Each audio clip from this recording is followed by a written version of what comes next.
Have you ever seen beauty in something that almost destroyed you? It may seem like an absurd question at first glance, but for those who carry invisible scars, it makes more sense than many imagine. There are pains so deep that they don't show up in exams, don't bleed, don't leave visible marks on the body, but they consume you from within silently. And it was exactly in this dark place where hope seemed to no longer exist that a soldier discovered something unexpected: art as a way to survive his own inner war. He didn't come back with physical injuries, but his soul was in ruins, and no one saw it. No one understood. Maybe you've been through something like this, or are going through it now. A moment when the world around you keeps turning, but inside you, everything seems to have stopped. This story begins when the sound of gunshots and explosions had already ceased, when the applause had died down and the hugs had ended. It was in this silence, in this interval between the battlefield and everyday life, that the real conflict began. In place of weapons, thoughts came. In place of orders, emptiness. In the absence of external war, an internal storm took hold. He could not sleep. He could not talk. He could not feel. His body was there, but his mind was still in combat. Every noise turned into an alert. Every memory, into pain. He withdrew from people, from friends, from family, even from himself. For days, weeks, months, he struggled to look good, to fit in. But inside, everything was broken. Until one day, in the midst of a silent crisis, his eyes fell on an old paintbrush forgotten in a drawer. It was something banal, unimportant, but at that moment, he felt the urge to try. He picked up the paintbrush, a piece of paper, and began to paint. Without technique, without pretense, just pain in the form of color. And it was there, among shades of gray, red, blue, and black, that he found a new way to breathe.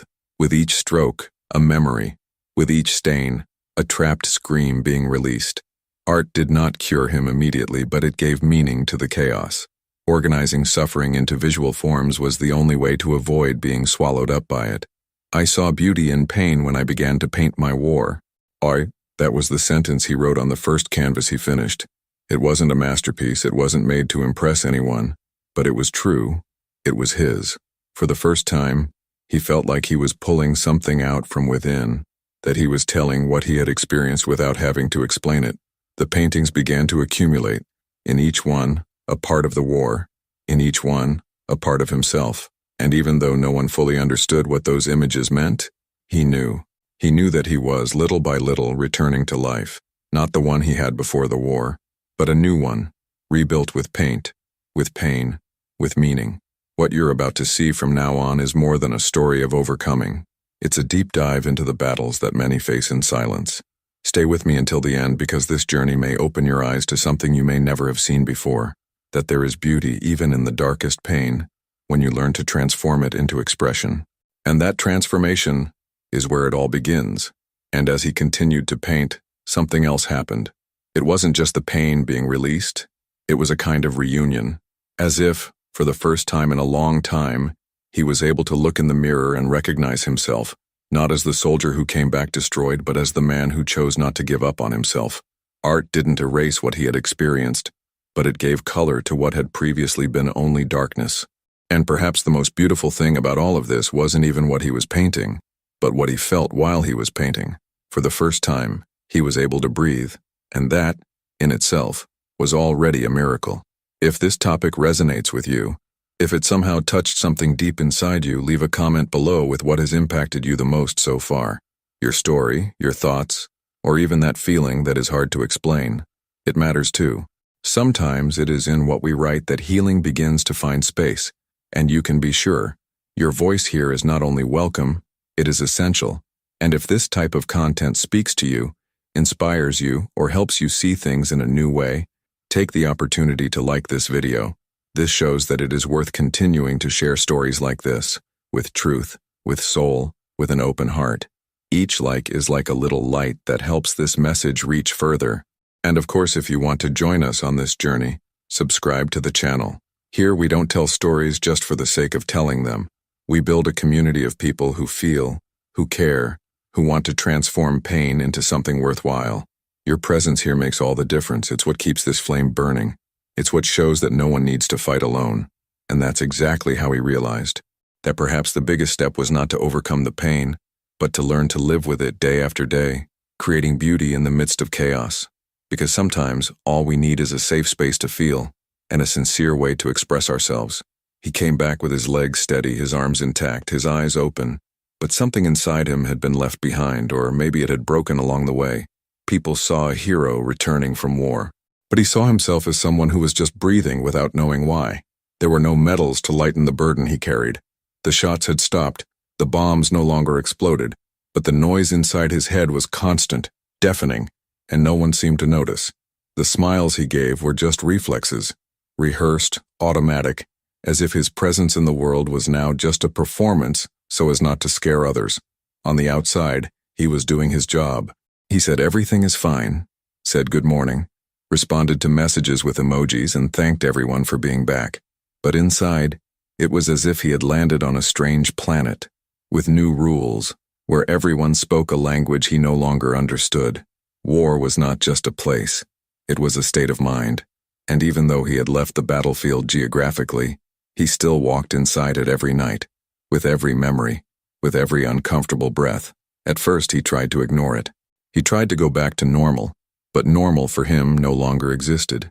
It had disappeared the very moment he saw his friend fall, the moment he held a radio shaking in his hands to call for help that arrived too late, the second he felt like he wasn't going to make it back, and then for some reason he still didn't understand he did. He survived. But what exactly? The mind of someone who returns from war does not adapt overnight. It does not easily adjust to the smiles of people in the supermarket, to the sounds of children coming from the park, to the emails that demand deadlines and efficiency. The real world becomes a distant, disconnected stage. It is like being in a place where everything continues to function, but you have stopped inside. And this is one of the cruelest hidden truths of war. The fight does not end when the last bullet is fired. It changes shape. It comes back with you. So he began to keep quiet.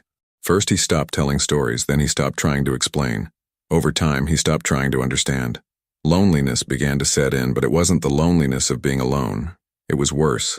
It was the loneliness of being among people and yet feeling completely invisible. Everything he had experienced seemed too big to put into words. And that's when art appeared, not as a magic solution, not as a plan, but as a relief, a silent way out, a simple gesture that somehow opened a gap in the darkness. As he put ink to paper, he began to see what he was feeling in a different way. It wasn't about designing helicopters, guns, or soldiers. It was about painting what no one else saw: the fear, the longing, the anger, the lump in the throat, the helplessness. And as each image took shape, the pain lost a little of its control. There was something almost mystical about that process, as if, by removing what tormented him from within, he was reorganizing his own existence. And the more he painted, the more he realized that his pain was not just his, that there were other people, in other corners, fighting similar silent wars. People who had never been on the front lines but who also carried traumas, losses, invisible pressures, and this began to generate something new within him: empathy, this new mindset, that he could transform what he felt into something with real impact, made him wake up again, not with that forced enthusiasm that so many people pretend to have, but with a slight sense of purpose, even if still confused. He didn't know if he was cured. In fact, he didn't even expect a cure, but he was finding meaning. And meaning is a kind of medicine that doesn't always come in capsules. Sometimes it comes in colors, in shapes, in sincere looks at a hand-painted canvas. And this transformation didn't happen overnight. It came in layers, as if he were rebuilding a house inside himself, one wall at a time. Each painting was like a brick carefully placed. Sometimes he backed away. Sometimes he thought about stopping. But something bigger kept pushing him forward, because he knew it wasn't just about him anymore. It was about everyone he never had the courage to speak up about. It was about the behind-the-scenes pain that no one sees. And when he began to show his paintings, people's perspectives began to change. People became emotional. Some cried without knowing exactly why. Others simply stopped in front of the images and whispered, "This is me too." He understood then that he didn't need many words to tell his story. All he needed was courage to expose his truth, and it was this truth that began to touch other hearts. Now I want to go even deeper into this subject, because there is something that no one tells you about this type of pain, something that is not in books or clinical reports. something that only those who experience it understand. Invisible pain, when it cannot find a way out, becomes a prison. But when it finds a channel, whether through art, writing, speech, or even welcomed silence, it becomes a bridge. And a bridge, is what connects. It is what takes you from a place of falling to a place of reconstruction. He realized that painting was no longer about escaping.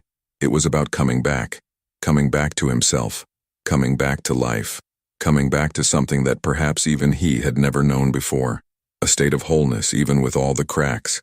And that's where the real journey begins, when we stop trying to erase the past and start creating something new from it. Write it down. I'm on this journey too. I want to know who else is walking this path. Now I want to go even deeper into this subject, because there are wounds that don't leave marks on the skin but leave the heart in ruins. And it's about these invisible scars that almost no one talks about, because they don't bleed. They don't require stitches, but they remain open inside, day after day. The name that experts give it is PTSD, post-traumatic stress disorder. But for those who live with it, it's more than an acronym. It's a constant shadow. It's waking up with your heart racing in the middle of the night as if you were under attack. It's going through the whole day as if you were walking through a minefield, waiting for the next trigger, the next noise, the next scare. He carried it in his chest. Every unexpected sound was a memory. Every crowd, a danger. Even silence could be cruel, because silence sometimes brought back everything he tried to forget. And the scariest thing wasn't what others saw. It was just the opposite. No one saw anything. There was no blood, no exposed wounds. On the outside, he looked fine, too fine, but on the inside, his body was in a constant state of alert, as if the war were still going on, only now, in slow motion, inside his mind. This is the hidden truth that many people face in silence. The war continues even after they return home, and it takes other forms.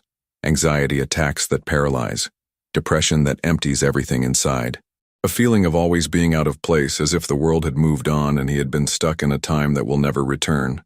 It is a kind of disconnection with reality, with people, with his own body, a feeling of being physically present but emotionally absent, as if his soul had been slowly ripped away and now it was impossible to put it back in place. And this doesn't just happen to those who have been in combat. Many people carry these internal wars after extreme situations, traumatic losses, abuse, accidents, experiences of deep fear. The difference is that emotional traumas don't come with a manual. They set in without warning, shaping thoughts, behaviors, and sometimes even identity. He, for example, no longer knew who he was without the uniform. He no longer knew how to be an ordinary man after having seen what he saw. And this doubt was an invisible prison, a cell without bars, built with memories and silence. But the most dangerous thing of all was the judgment, the feeling that, because he had no visible wounds, he had no right to suffer, and that made him even more silent. Because how can you explain to someone that a simple smell, a distant noise, a uttered phrase, can trigger memories that burn as if they were real? How can you describe the exhaustion of having to pretend all the time that everything is fine, when in fact the world inside you is about to collapse? No one prepares a soldier for homecoming, much less for the emptiness that comes afterward. Medals don't fill the void left by absences. Welcome back hugs don't replace friends who never returned. And applause doesn't last long enough to silence the noise of guilt, fear, and doubt.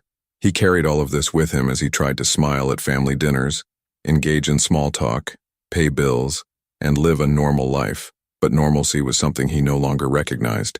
And it was in this painful process of facing his own mind as a battlefield that he began to realize something crucial, that there is no healing without recognition, that as long as he tried to hide, deny, or minimize what he felt, the pain would only increase. That was why art made so much sense, because it didn't require explanations. It only asked for surrender.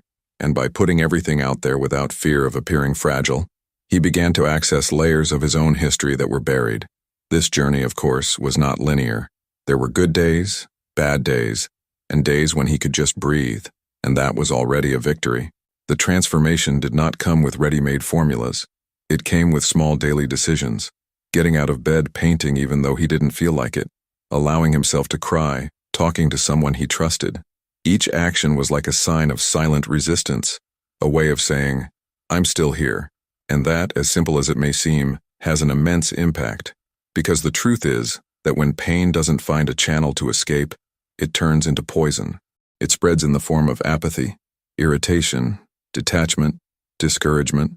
He felt this in his body, in his skin, in his bones, and the only way to break this cycle was to name what he felt, to accept that he wasn't okay, that he didn't need to be strong all the time, that even a warrior can bleed inside, and that's okay.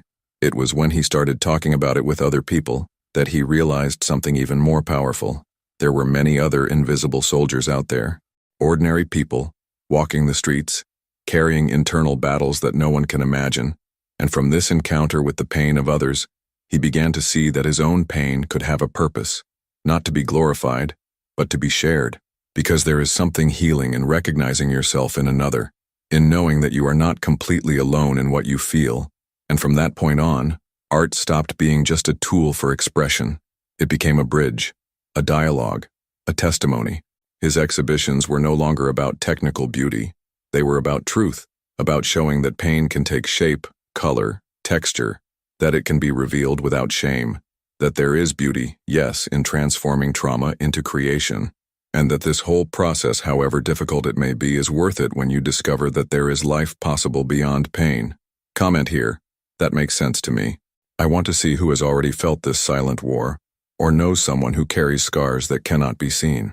Now I want to go even deeper into this subject, because what comes after the invisible scars is something that almost no one is prepared to face.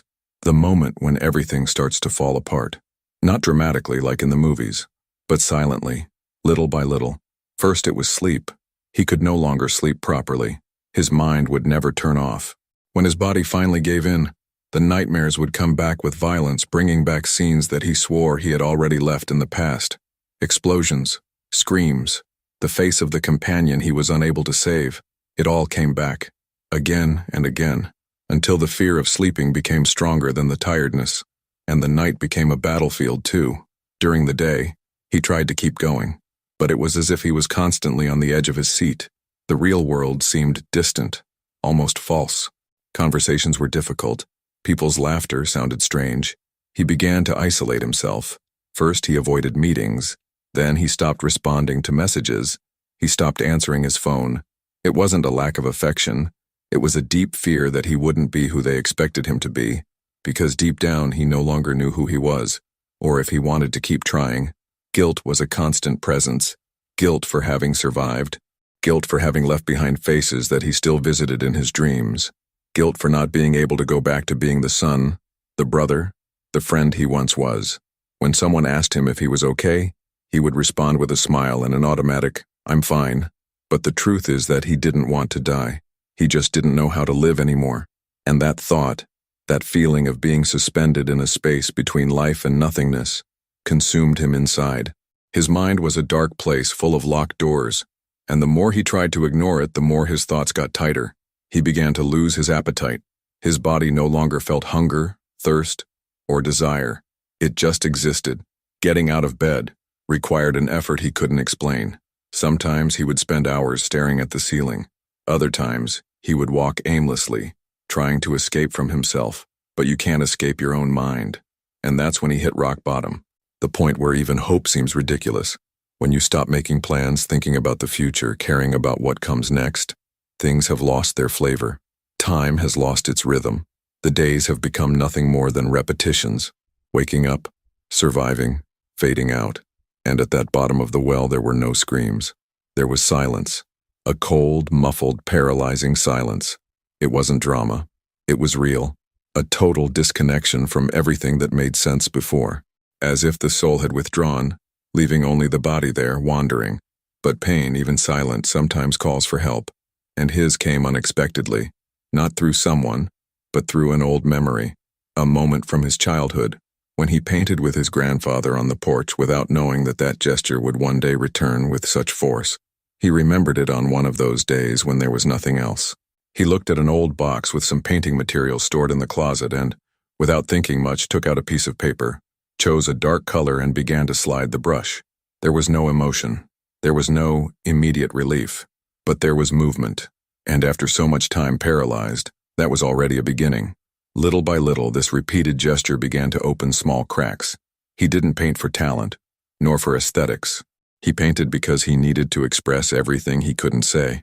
The pain began to take shape, not as an outburst, but as an attempt to reorganize the chaos. Each shaky line carried an emotion that couldn't be put into words. Each color chosen expressed a feeling that he himself didn't understand.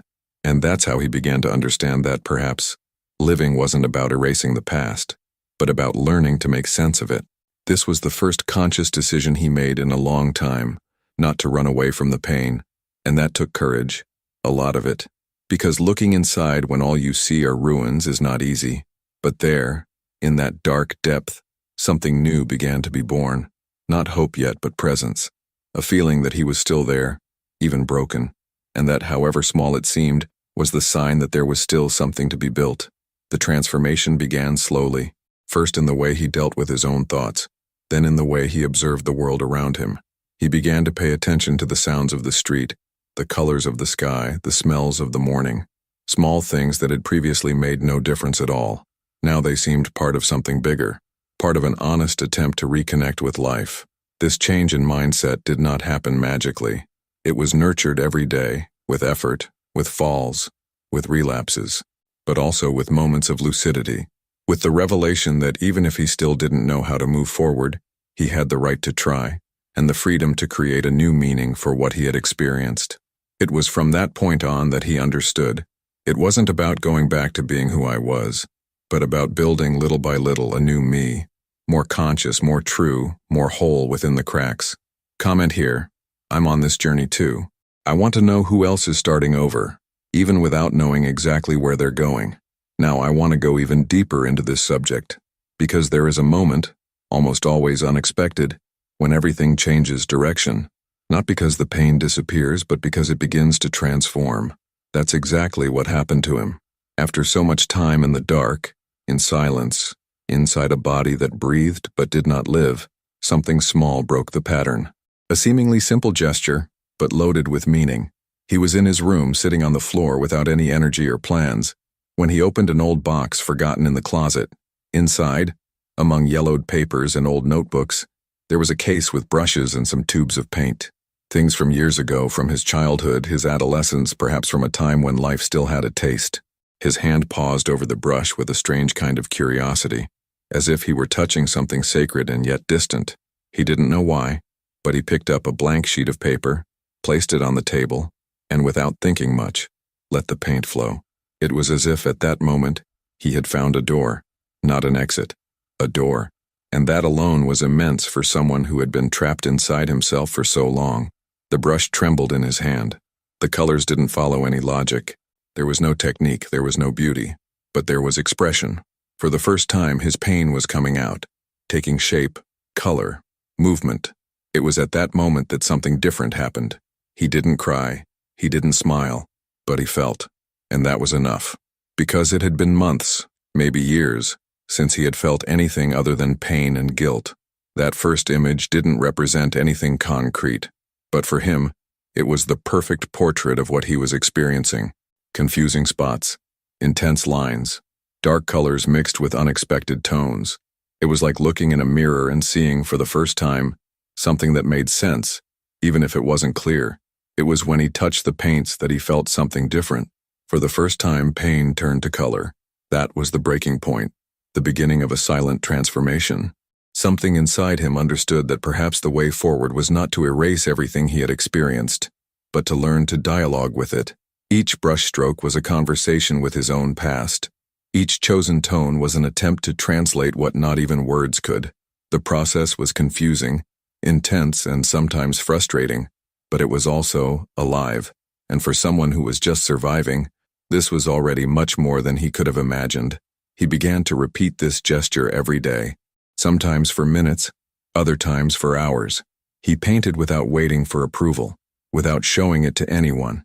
It was an intimate, sacred, silent ritual, a way of slowly stitching together the parts of himself that were loose. Art was not an escape. It was a confrontation, a way of looking inside without getting lost, a way of reviving without being swallowed up. It was like walking barefoot over one's own ruins, but with the courage to carry on, even knowing that it would still hurt. And this process led him to realize something he had never noticed before. that behind the chaos, there was a code, a pattern, as if the pain itself had been trying to tell him something for a long time, but only now could he hear it. The colors told stories. The lines revealed decisions he had made, feelings he had tried to hide, fears he pretended not to have. It was like opening the backstage of his soul, a deep dive into forgotten territories. And the more he painted, the more he understood. Art was revealing the hidden truth he had spent so long avoiding. It was at this stage that he began to write little phrases next to each painting, not for others, for himself. Short words, sometimes confusing, but with weight, truth. One of them he wrote in large letters, "I am still here," and it stayed on the wall for weeks.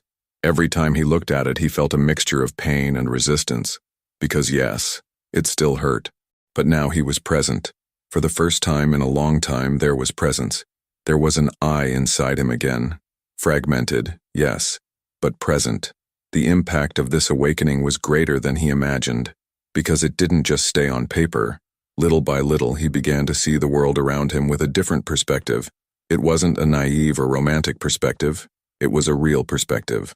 One of someone who understands that life is still hard, that ghosts still appear, that the struggle is daily, but that, even so, there is room to rebuild. He started listening to music again, sitting by the window, feeling the light hitting his face without thinking it was useless. He started answering messages even if it was simple. He went back to having coffee with people he had pushed away, not to pretend to be normal, but because now I felt I had something to offer. Truth. This change in mindset brought other revelations.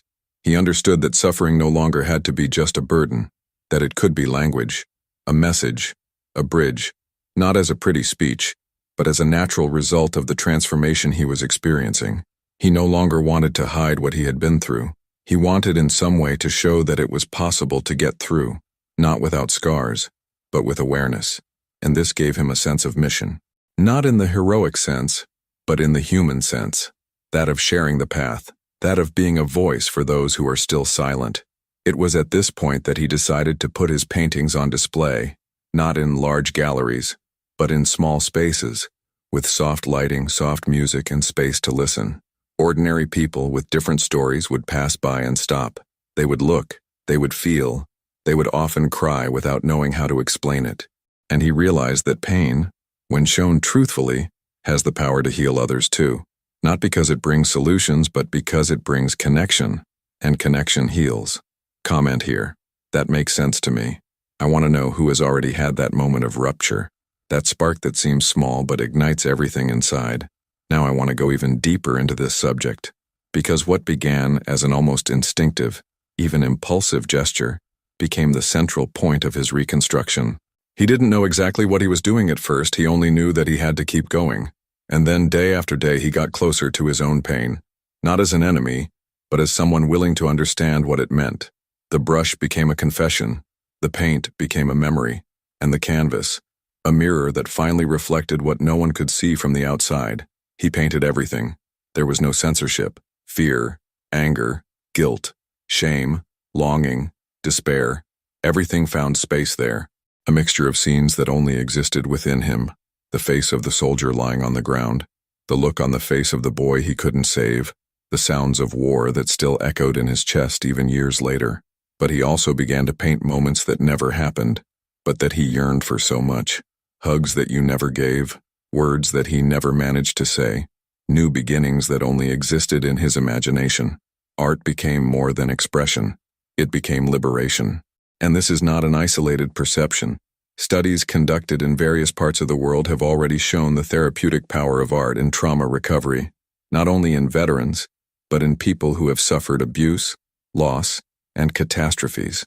Recovery centers around the world are already using art as a way to heal the invisible. Because when trauma cannot find an outlet through speech, it seeks other ways, and creative gestures become this new language. There is evidence that the brain, when in contact with art, activates areas linked to emotion, memory, and the reorganization of the traumatic experience. In other words, it is not just about emotional catharsis, but a process of real restructuring of the mind and body. That was what he began to experience even without knowing the technical terms, even without understanding the neurological background behind what he felt. But he noticed, Every time he painted, something in him rearranged itself, as if his mind, tired of screaming, finally found a way to whisper.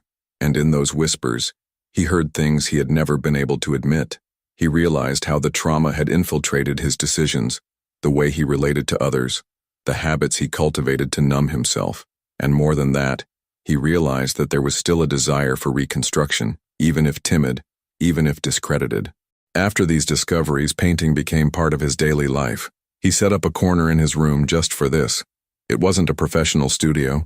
It was a personal refuge, a space where he didn't need to appear strong, coherent, or functional. There, he could be exactly how he felt, broken, but in search of meaning. And this search began to take shape.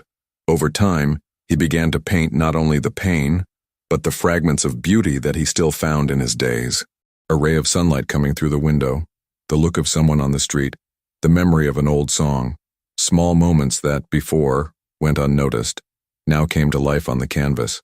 It was as if he was training his eyes to find beauty, even where there were still ruins.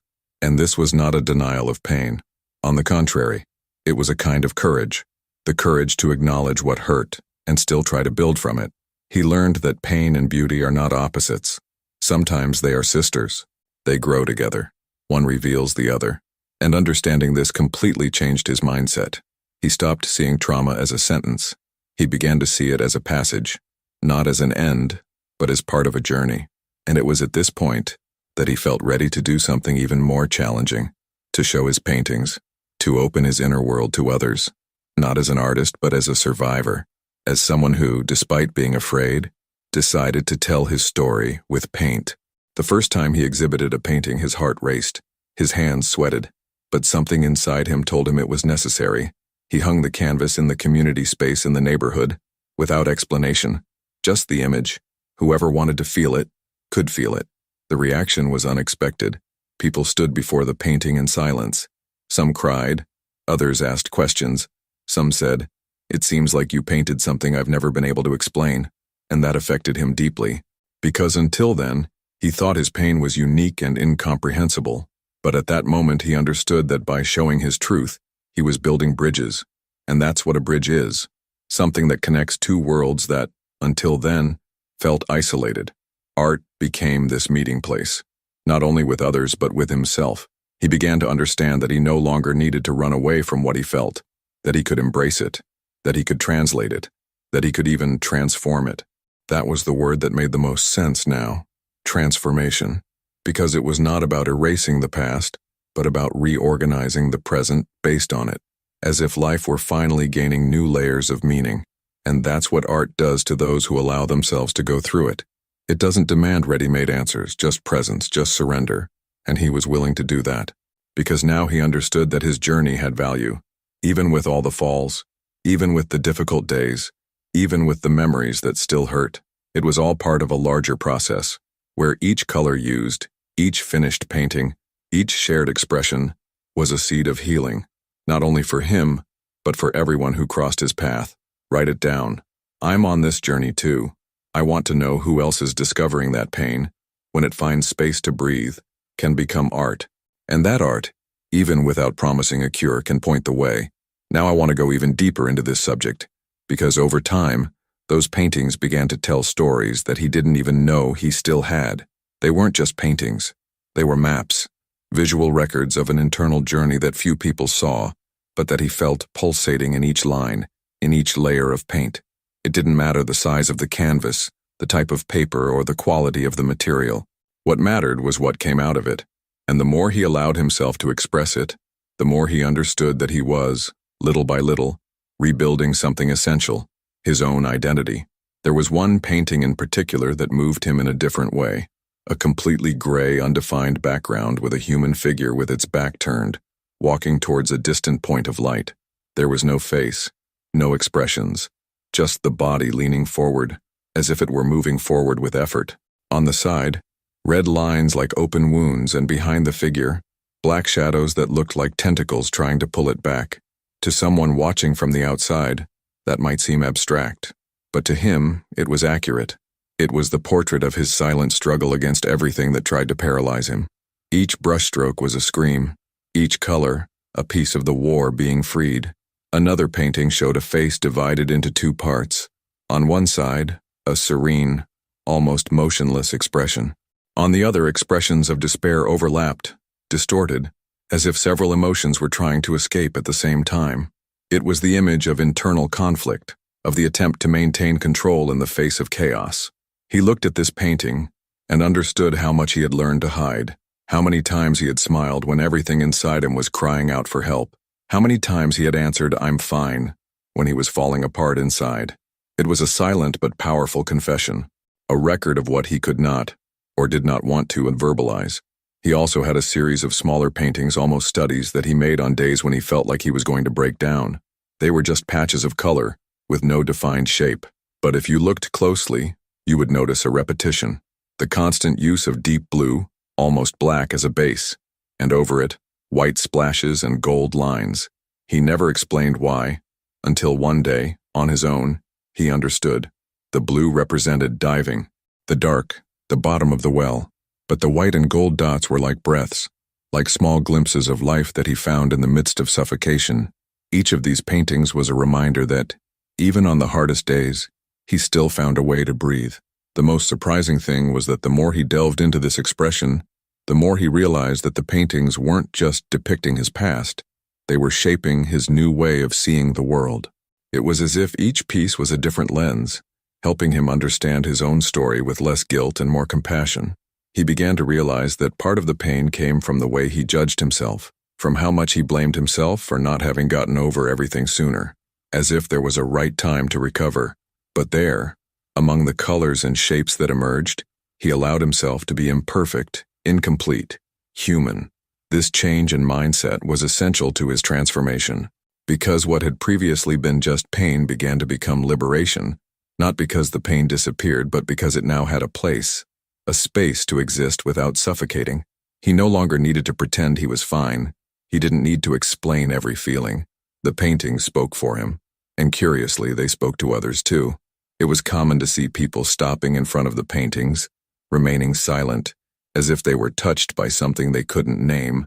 He could see in their eyes that this wasn't just art, it was identification, and that's when he understood the true impact of his journey. What had started as an attempt at survival had become a bridge between him and the world, a silent but powerful connection with people who were also carrying their own invisible wars. And every time someone said, "This painting reminded me of something I felt and couldn't explain," he remembered why he had started. It wasn't out of vanity. It wasn't for therapy. It was out of necessity. And now it was out of mission. Each work was a revelation, not only of what he had experienced, but of what was still being constructed, a continuous process of recognition and reconstruction, as if, frame by frame, he were collecting the pieces of his own soul and carefully fitting them together, not to return to what he was, but to accept who he had become. And in this process, the past was no longer the enemy. It was raw material. It was content. It was truth. There was one painting in particular that he kept hidden away. He had never displayed it. It was the simplest of all, a white background with a single black line in the center, straight, imperfect, slightly crooked. In the corner, a handwritten word, "I resist." That, to him, said it all, because in the end that was it. He was still here, breathing, creating, feeling. And if that wasn't victory, it was at least a fair start. Comment here. That makes sense to me. I want to know if you have also found ways to transform what hurt into something that represents you today. Now I want to go even deeper into this subject, because there comes a time when pain, after being faced, accepted and transformed, begins to expand. It stops being just about the person who suffered and starts to touch the world around them. That's exactly what happened to him. When he realized what his paintings were causing in others, when he saw in the eyes of strangers the same pain that once consumed him, something inside him changed. It stopped being about survival. It became about purpose. He understood that his mission didn't end when he returned from the war. It was just beginning. It wasn't a grand decision nor a crazy idea. It was one step at a time. First, someone invited him to speak at a support group. He hesitated. He didn't see himself as a speaker nor as an example of overcoming obstacles. But he went. He brought some paintings, told his story as simply as he could, with long pauses and his voice still trembling. At the end, A gray-haired man hugged him silently, his eyes filled with tears, and said, "You painted what I never managed to say to my wife." That was enough. After that day, other invitations came. Small workshops in community centers, meetings with veterans, listening spaces with at-risk teenagers. In each place he repeated the same thing. "I'm not here to teach art. I'm here to show that there is a way to not be silent." And with that, people began to open up. Sometimes, not with words, but with gestures, with scribbles, with clumsy lines that carried memories and pains hidden for years. It was amazing what happened when someone felt safe to express themselves without being judged. He created a workshop he called First Stroke. The name came from his own experience, from that first contact with the paintbrush, when he didn't even know what he was doing, but knew he had to do it. In these workshops, there were no rules, no right or wrong. The only guidance was, paint what you can't say, and the result was always something that moved everyone.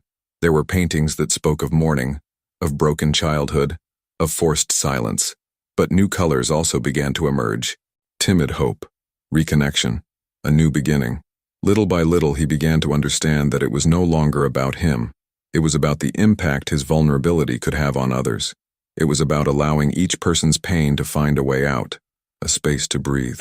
And this space, once so scarce, was now being built with his own hands. Brush by brush, story by story, he began to accompany veterans who, like him, had returned from physical war, but were lost in the internal war. Many felt exactly as he had felt before, out of place, misunderstood, ashamed of still struggling inside. He didn't offer healing, he offered presence. He shared his journey without romanticism, but with truth, and that, oddly enough, was what healed the most.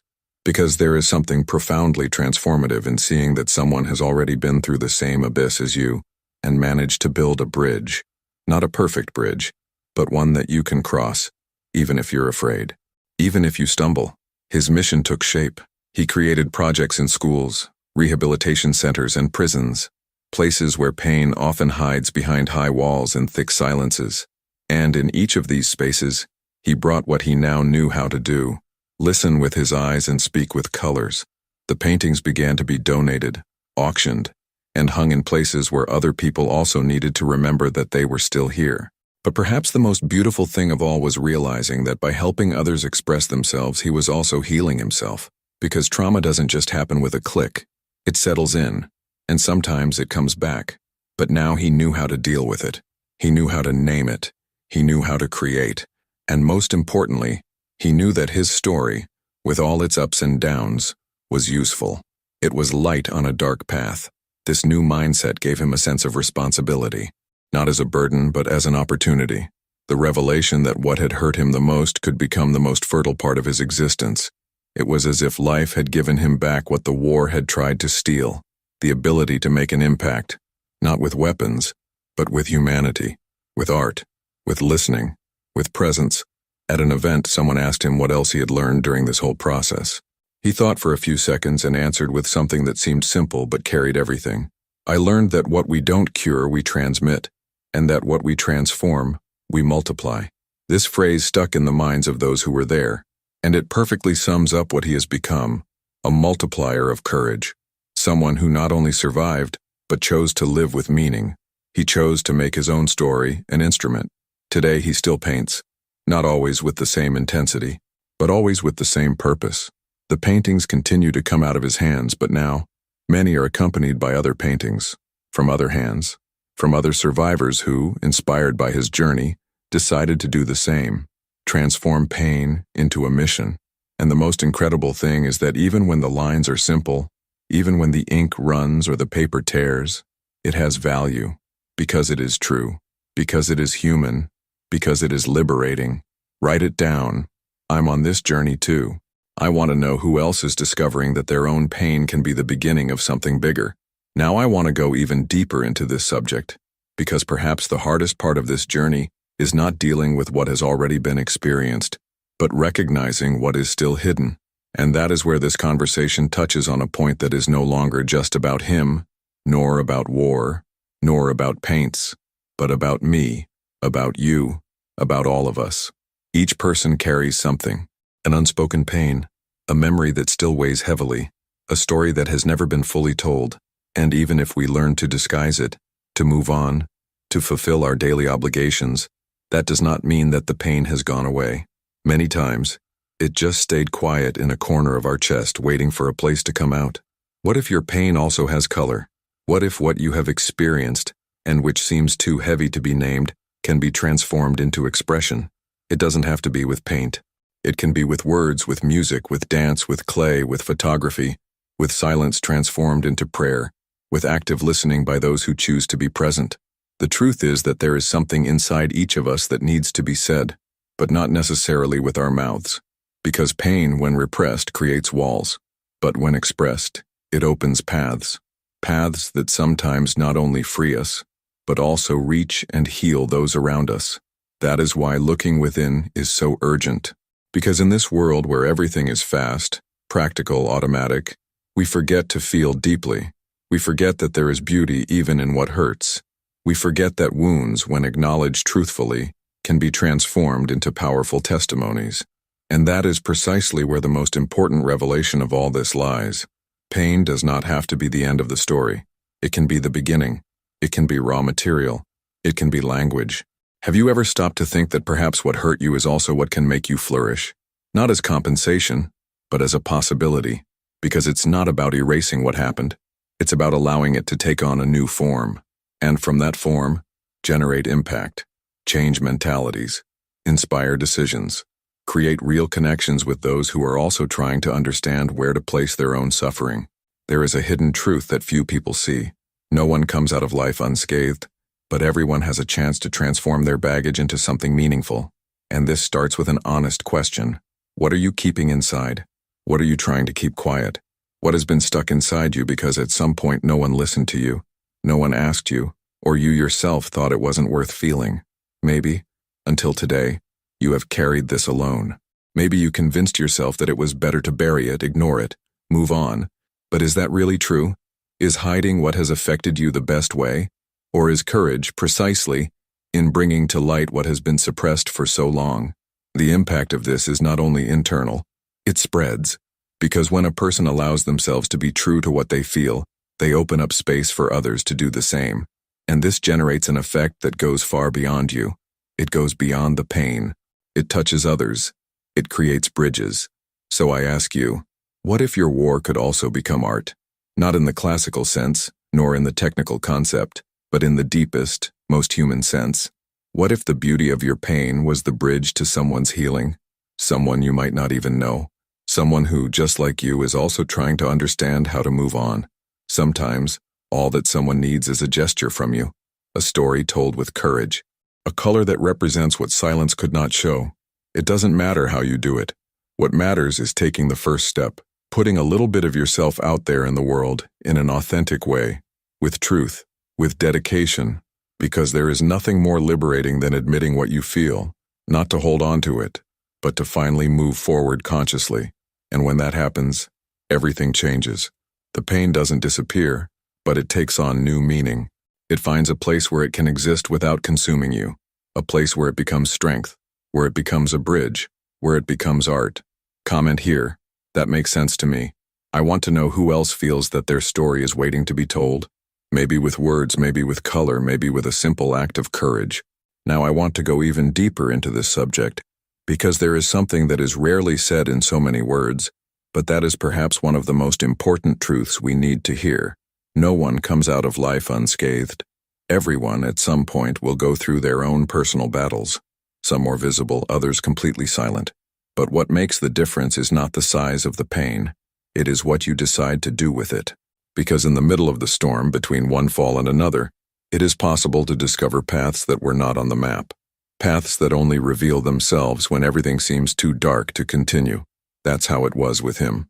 The war destroyed him from the inside.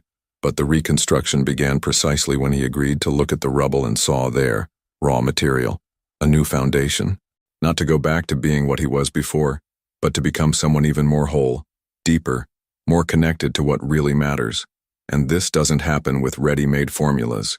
It happens with presence, with decision, with the daily choice to no longer hide, to transform pain into dialogue, trauma into art, wound into bridge, And if you stop and think about it honestly, you might realize that there is already something inside you asking to be heard. Something that no longer wants to be hidden behind distractions, routines, or masks. Something that pulses, that hurts, but that at the same time carries power. A part of you that still believes that it is possible to transform, and that is where the beauty of it all lies.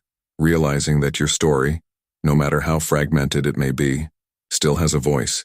And more than that, it has an impact. Your story matters, even if it has cracks, even if there are parts that you don't know how to tell yet. Because what changes the world are not perfect lives. They are truths shared with courage. When you decide to give space to what you feel, without shame, without comparison, you create an environment where other people can breathe too. It may seem simple, but it is revolutionary. Because in a world where everyone tries to appear strong, those who show vulnerability end up being a light in the darkness. And maybe you're listening to this right now and thinking, but I don't know how to start. The answer isn't in technique nor in certainty. It's in honesty. It's in the first gesture. Sometimes it's a text written at 3 a.m. Sometimes it's a drawing scribbled in an old notebook. Sometimes it's a conversation with someone you trust. What matters is getting it out, giving it shape, giving it a name. It doesn't have to be pretty. It just has to be real. Because what's real, even if it's hard, has the power to heal. There is a hidden truth that few have the courage to admit. Pain, when experienced with awareness, becomes one of the greatest sources of wisdom and empathy that anyone can carry. And when you understand this, everything takes on a new meaning. You start to see what you experienced no longer as something that broke you, but as something that shaped you, that prepared you to see the world with different eyes, to offer what no one else can offer, your lived, felt, transformed experience. And if you still doubt that this can happen to you, perhaps it's worth remembering one thing. No one is born ready. Everyone is under construction. And it's in this process that the soul gains texture, that the mentality changes, that the outlook matures. The journey is not about getting rid of the pain. It's about letting it pass through you and not letting it define you. It's about listening to what it came to teach you. And over time, learning to teach this to others, not with ready-made phrases, but with true presence. Deep down, we don't need big answers. We need truth. And the most powerful truth that someone can offer the world is the one that comes from what they have lived intensely.